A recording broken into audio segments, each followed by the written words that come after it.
Welcome back. As always, we're here in the Laboratory at Miles of Golf. I'm Luke. I'm joined by one of our expert club fitters, Nate Lammers. Nate, what's up, man? What's up, brother? You may have heard me mention this at the end of our last video in the Mizuno JPX video of kind of moving into doing some shaft reviews, or I don't know if it's a review per se, but just kind of touching on what shafts do for a golf club, but more importantly, kind of what they don't do. One of the more common things that we get asked here in the fitting bays is, what does a shaft do for me? How is a shaft going to affect my ball flight? Because there's a lot of advertising and marketing out there that a shaft is going to do so much to affect what your ball flight does. Absolutely. And it's kind of one of those, in reality, it doesn't always happen exactly how it's supposed to happen with what a shaft markets. Kind of like touch on a little bit of what you see with shafts in a fitting bay, Nate. Yeah, so I mean, we'll just brass tacks, right? Like, what's a shaft? A shaft is a loading and a timing mechanism. It's going to take in some energy, it's going to unload it at the golf ball.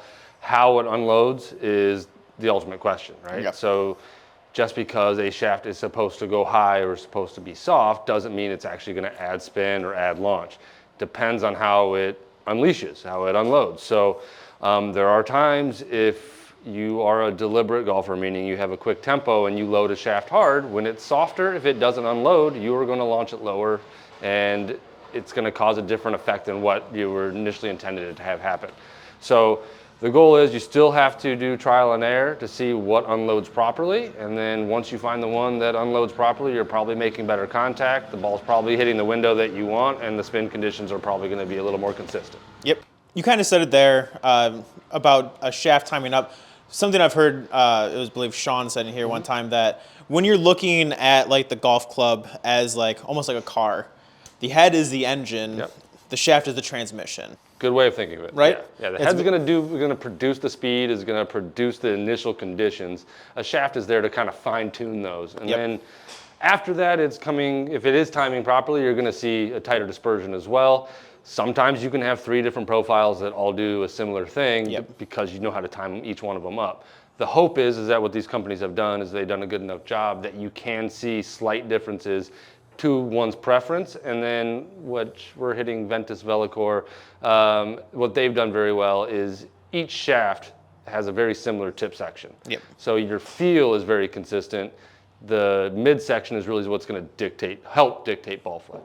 A lot of times when people would come into the fitting bays, a very common thing we hear in here is that the shaft is the most important part of the golf club. That if you don't have the right shaft, the golf club's not going to work for you, which, I mean, every component from the head, honestly, down to the grip is super important. That where we need everything working in unison for this to work correctly.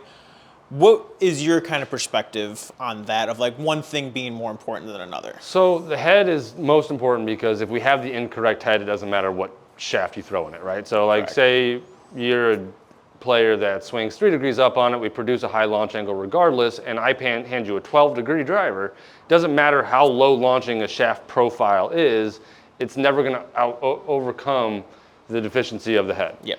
So if we have the loft correct and the settings correct, now we can see slight changes in what a shaft can possibly do for you.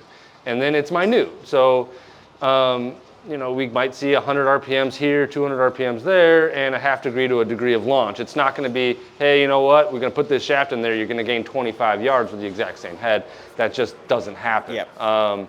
If that did, the shafts can cost $2,000 and people would buy it.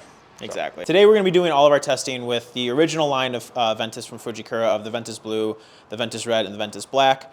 My hypothesis kind of going into here is that the blue is probably going to work the best for me. I've always been a mid-launch shaft guy.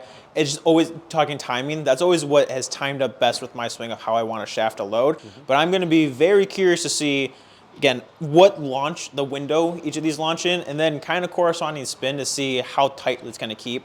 Kind of throwing it to you, what are you maybe expecting to see or not see with this test? Well, I'm not expecting to see a gigantic change. Exactly. I think a lot of this is feel. With how you were mentioning, you're kind of a mid-load kind of guy. And that's just, again, we're liking where the shaft is loading. So if it's overloading in the middle, it's not going to feel as good. We're going to lose some face control. If it's overly boardy or overly stiff in that midsection, it's not necessarily going to lose face control, but we might not have that timing down that you initially wanted. But the hope is, if Fujikura did their job right, all these are going to have their own specific space, and we're going to see a great result with all of them, and then you get to choose what window you want to see. So other than that, let's get to testing. We're starting off with Ventus Red. Again, all of these 60 grams, extra stiff, all with my gamer TSR2, Titleist TSR2, 9 degrees at A1. This is my gamer from this past year. I know it very well. I kind of, in terms of face control, I know where I'm hitting it. I will be getting into GT here sometime soon. I haven't done my full testing with that. Look for that in a future video of me doing that full testing. Other than that, let's hit some shots. Let's go.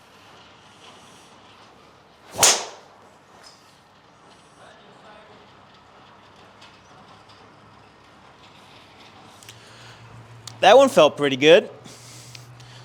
Where'd that take off at? That 165, we're at 12 at 3,000.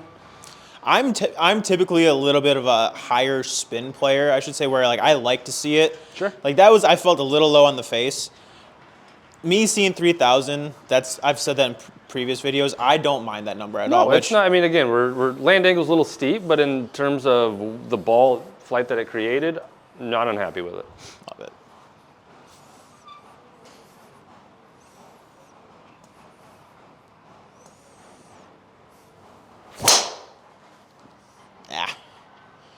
Just a little bit off the toe.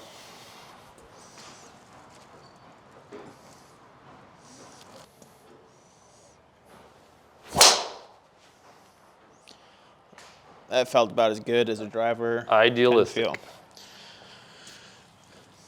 I have a little bit of experience with Ventus Red as well. I play the Red TR in my 7-wood, so it's not an unfamiliar profile, I should say. Definitely TR is obviously stiffer up in the handle.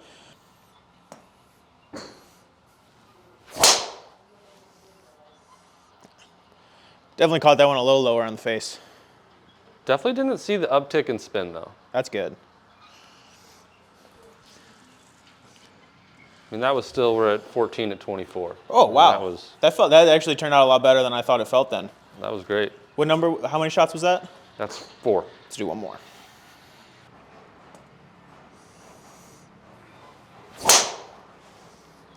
Just fell off it a little bit, but that's such a good miss. Absolutely, to slightly heel it and have it come back that way all day. Overall, super impressed with that right off the bat. Let's go into Ventus Blue.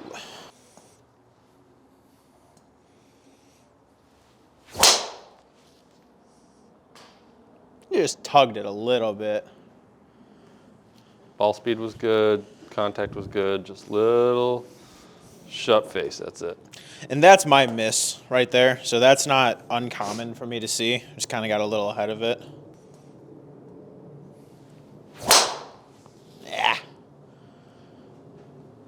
Huh? Might have been wrong on that whole Ventus Blue thing. Golf's hard. Golf is very hard.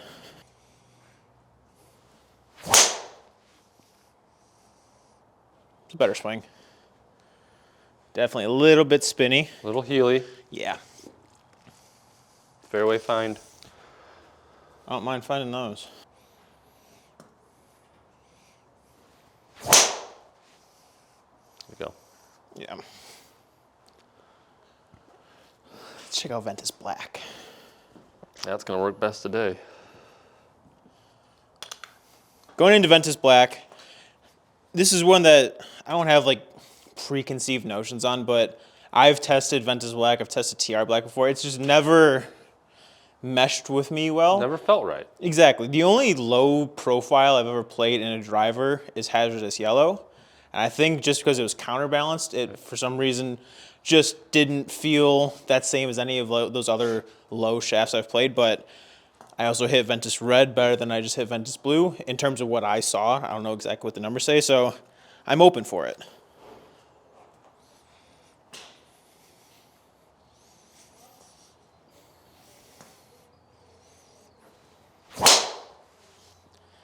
And that's normally what I see happen with this shaft. I see it go left super quick, which technically shouldn't happen. You would think stiffer, boardier profile, more right, but the thing is, if we don't know where the face is at, it doesn't really matter what the profile is. Exactly. That was better. Best shot you fit all night. That was better. Perfection.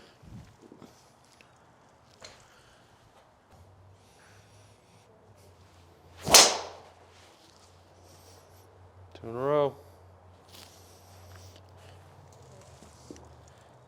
I will take that any day. Went a little bit more left than I wanted. I just hate seeing the ball go left. I don't want to ever see that.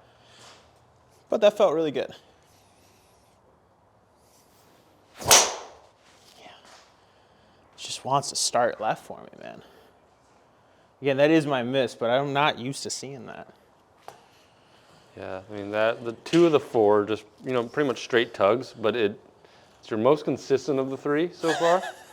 Coming and saying that this is the one that I don't. But the coolest part about all of this is that it just goes to show that you have to hit the stuff. Yeah. Because right now the highest launching product is the blue, and in theory, that was mid. Red should be higher. Yep. Spin numbers are very consistent across the board. Black right now is the lowest, but it's also the most left. Yep. So a couple more. Yeah. Dude, this thing just wants to go left for me. It just tells me that it just never really fully loads. Yep. So that you don't have that little bit of lag right at impact. Correct. Yep, this is not my shaft. Nope. You like to heel it and pull it. Yeah. That's 5, right? Yep. Cool. All right. Just finished testing all 3 shafts. Again, same head, same weight, same flex, same everything. Yep. Besides, obviously, the profiles. There was a lot of things that went as expected for me, and a lot of surprises in there as well. I did not think that Ventus Red in the driver was going to look the way it did kind of coming out of window. I hadn't really hit that before, and I was assuming that it was just going to be a little bit of a higher window, not saying that spin was going to be way higher. I thought it was going to kind of jump up a little bit. And then Ventus Black was kind of exactly what I expected. Again, I've tested that before. I'm normally a little bit of a higher speed player, so I've always been like, all right, this shaft should theoretically fit a player like me. What are you seeing on the numbers end over there? So numbers end, kind of what I was expecting. Very consistent across all 3 profiles. Just to dive into it real quick, Ventus Red, 13.9 degree launch angle, Ventus Blue, 14.3, and Ventus Black, 13.5. Now, the caveat to all of this is if we look at what actually transpired, Ventus Black, you never hit the same line twice. Nope. Ventus Blue, today, seemed to be a little inconsistent on the curvature left.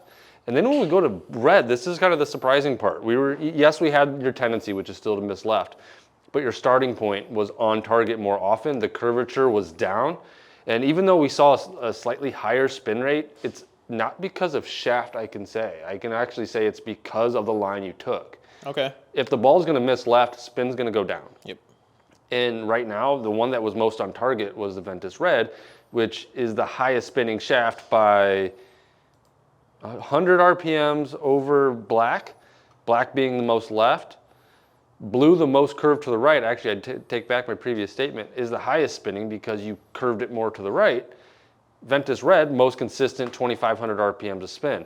So what this actually comes down to isn't what profile made you hit it high versus low, what profile allowed you to hit it more consistently in the window that you were wanting it to go through. And right now, the most consistent of the 3 was the Ventus Red, and in terms of yardage, it fluctuated by 3 to 4 yards. So you're not buying a shaft because it's going to gain you 10 yards. We're picking a shaft because of timing and what it ultimately can do for you. Yep. Today it was red.